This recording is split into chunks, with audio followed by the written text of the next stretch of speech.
interview with Anneke Van Giersbergen. I hope I'm pronouncing that right. Yeah, perfect. This is Mick from GetYourRockOut.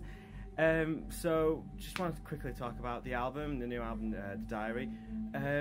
What was the major influence on it? Is it like a true story, or is it something that is it fashioned from something else? Well, the story is, as you know, about the sailing letters, right? Yeah. Like two people writing to each other in the 17th century.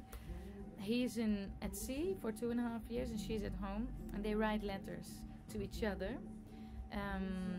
And the thing is that in the 17th century you didn't have like postal service, so all these letters took like half a year to reach the other person, you know. So you can imagine how that must feel, like in half a year when your letter is traveling to the other person, anything can happen. Yeah. You know, the guy could have died at sea or whatever. There's so much stuff going on, like in a human life in such a period of time. And so the story is made up between those two people. But the sailing letters, that's an actual thing. Yeah. And there's still a lot saved in England. Actually, there's a lot here and also in Holland. And so I read a lot of those sailing letters, like a lot of, and you can see very much everyday life in them. And that's so cool, because when you make a motion picture about 17th century in Holland, it's like grand and big and lots of drama. But everyday life, we didn't know much about that. Yeah. And that's so interesting about it. Yeah, so you've just kind of picked up on this story and you just ran with it. Yeah. So how did you come up with the musical themes for it? So the gentle and the storm parts, how did that occur, the whole making of that? Right, well actually Arjen, he made like a few songs in the very, very beginning. And it was just demos, and he just some strings and some arrangements, but he didn't know where to go with them. And then he asked his audience, like, what would you do? What do you want me to do? Yeah. And he said, and then lots of people said, I want a heavy album, and lots of people said, I want a folky, softer album. And then he immediately thought, okay, I'll just make both instead of doing a heavy album with folk influences or the other way around. Yeah. I'll just do 2 CDs. And then in that period I emailed him about something random, and at the bottom I said, maybe we should do something together. And then he says, okay, I have a few songs and I have this idea of these 2 albums. And he says, are you in? And I'm in. And then we came up with the story, because we want to be a concept album. Yeah. And so then we went from there. Is it harder to write a concept album, or as opposed to just track by track, just normal songs? Yeah, in a way, yes, because you have to be very accurate. Especially this has a lot of historian facts. Yeah. So you have to be accurate. So I had to do a lot of reading, like books and Wikipedias and the whole internet and the whole thing. And you have to make the story in these 10 letters in this case. You have to be like beautiful in your language and like poetic, but the people have to understand what the story is all about. So you can't be too factual, but you can't be too creative. Yeah. So that was for me a good challenge. So it took me longer to write lyrics for this one than for any other, because then normally you just say, okay, like okay, what should I write about? I'm gonna write about nature, and then you write a song about nature, right? Yeah. Or love or whatever.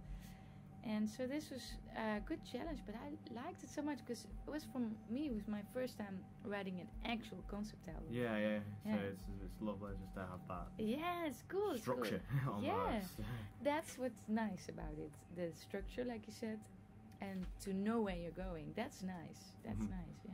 Right, and I bet Ian's just loved, being as creative as he wanted to be. Yes. Because he's a madman. Yes, holy shit, and the ideas that he has, and he works really fast, so he's like, bam, bam, bam, these ideas are coming out of him.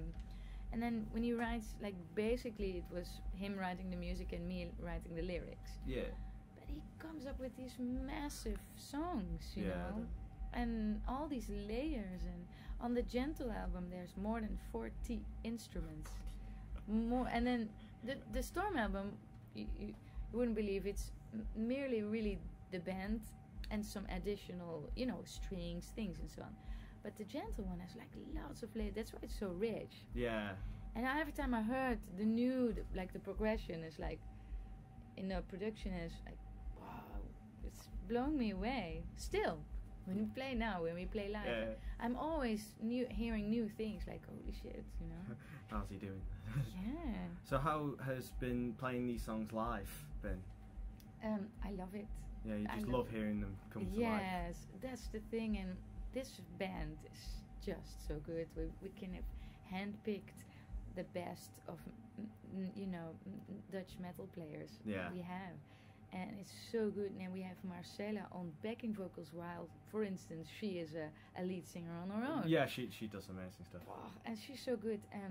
She never misses a note, and that's so luxurious. So I have such a good band, and these songs, and in my solo career I've been doing, apart from working with Devin and doing other things, my solo stuff is more to the point and more rocky poppy stuff, and I was so ready to dive into something something more deep and more how do you say, bombastic and more no problem. So I was really ready for this, and I'm having such a good time. But I'm singing my lungs out on this one. Holy shit! You mentioned your solo project, and you've got loads of different projects in the work. I mean, you're probably one of the busiest women in music Maybe. I've seen. How do you actually fit all that time, all that creativity? Is it, you know, because you have your solo stuff, and now you have the sirens, is it? Mm-hmm. That's really something. How do you fit all that together? You know, make your life around that. Well, sometimes I think, when I look at it, like look at what I'm doing, I think this is crazy. Because also I want to do everything good, you know, in a good way. Like I do want to make quality music. So 2014, like you said, was like a crazy year with the sounds. I had some projects in Holland going on, and I had the new album of Devin and everything, and my solo stuff, and then I thought, we were also simultaneously working on this Gentle Storm. Yeah. And I thought, when I heard what the album was where it was going to go, I thought, I need to focus on this from now on. So 2015 is only Gentle Storm. So that's the plan. That's the plan. Although, of course, I'm working on something for 2016. Yeah. And I'm making kind of a classical album. Yeah. For 2016, I'm kind of playing that in theaters in Holland. But maybe we'll do it. I'm gonna make an album, and I'm working on a solo album as well. But it's still behind the scenes. Yeah, fair enough. So, apart from music, what do you do away from music? What's your favourite things to do away from music? I don't do a lot because I have a family. That's your life. Yeah, and I love it. I love making music. I love playing live, and I just love it. So that's it. It's the same time my hobby. But I have a family, of course. I like, and they're with me now, so that's great. I have a son of 10, so of course I spend time with my son. But I love sitting on the couch with my son and watching movies. Yeah. That's what I love.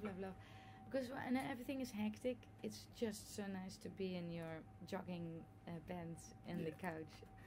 And I love walking when it's nice weather. I love walking outside. Fair enough. So that's it. It's like I love the hectic and I love the super quiet. The gentle storm. Yeah. And that's it. That's a whole balance in everything. Because I love like rocking out on the stage, and I love the acoustic things I do. Mm-hmm. Those how do you say, excesses? Yeah. You're the English, you know. But everything in between I love, but I truly love the outsides, because that's a clear balance for me. So what attracts you to music so much? I could ask you the same thing, right? Because like, what is it? It's the magic, isn't it? It's just something in there. It's the thing is that music and art have been around since mankind. Yeah. So there is something inside all of us that needs like music or art or a freedom of expression. Yeah. And that's it. And I love playing and singing. I love it with all my heart. But I love listening to music as well, and watching movies or art or something creative. And I think we have a basic need for it. To even in times of crisis, people always say to me like, "Oh, now it's a crisis. You must have not a lot of work." But I said I have the same amount of work because people in crisis need entertainment. I think Exactly. They'll have to choose, but they'll buy a concert ticket. Maybe not 5 in a week, but 1. Yeah. But they do. Yeah, eventually. Yeah. It's always there. Yeah. I always ask the European bands this. What do you think is the major difference between mainland Europe and coming here to the UK? What do you think the difference is in the fans and the scene in general? I think there's a huge difference in experiencing and also in creating music here, opposed to the mainland, because I think you have such a history in music. You have the Beatles. If you wouldn't have anything else, you have the Beatles, right? Yeah. And then some. The Who. I mean, name them. The Stones. Everything seriously important comes from the UK.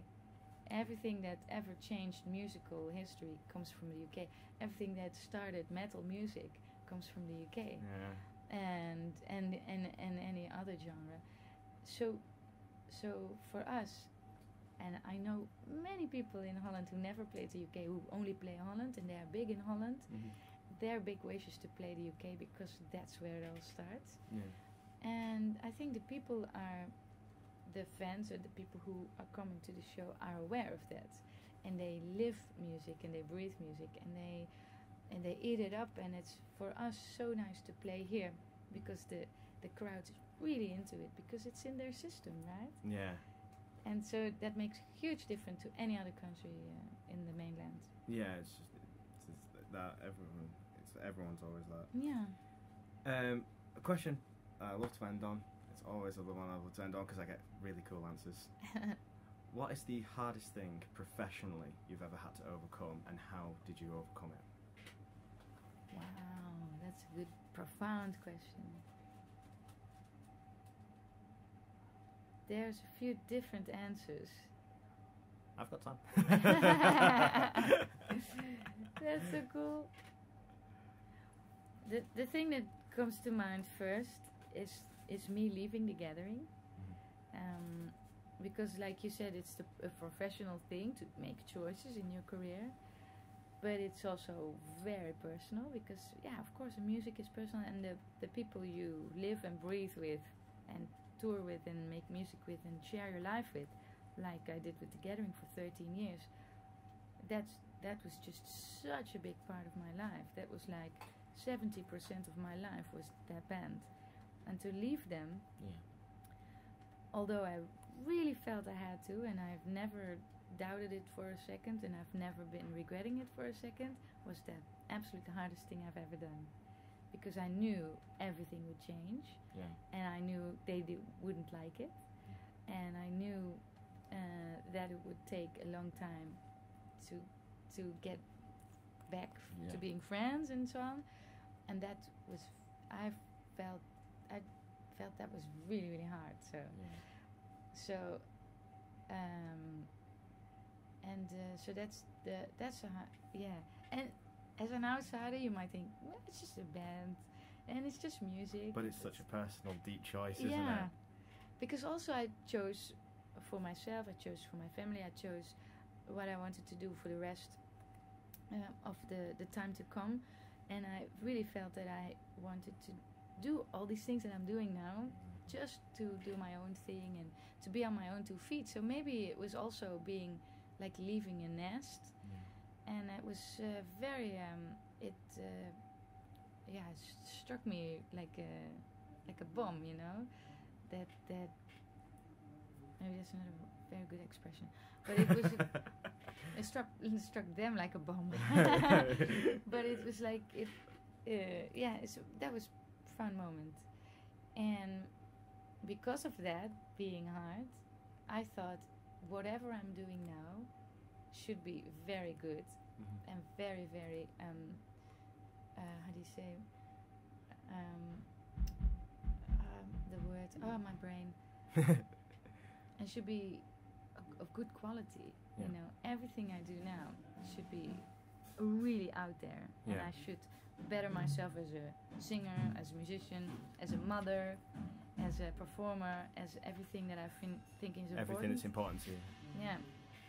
And I think I do, you know. And I think every day I should be, tomorrow that's why I never watch YouTubes of my life, No. of my shows or whatever.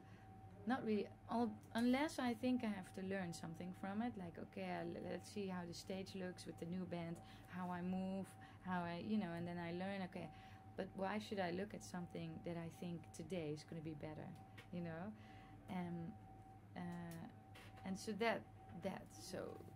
And now I'm back friends with the Gathering because we did the whole reunion show. And that makes me 100% happy, you know what I mean? So it's come full circle almost. Yeah, I mean, it took 8 years. Yeah. And I knew it. I felt in my heart this is what's going to happen. And I didn't know what's going to happen in terms of where my career was going. Would I make albums that anybody was interested in, you know? Because in the beginning, of course, I got a lot of criticism. But luckily, people also picked it up, and, I can tour and I'm make music, and I live from it, and I have my family, and I have the Gathering as my friends, so yeah. It's all good. Yeah. Alright, that's perfect. Thank you very much. You too.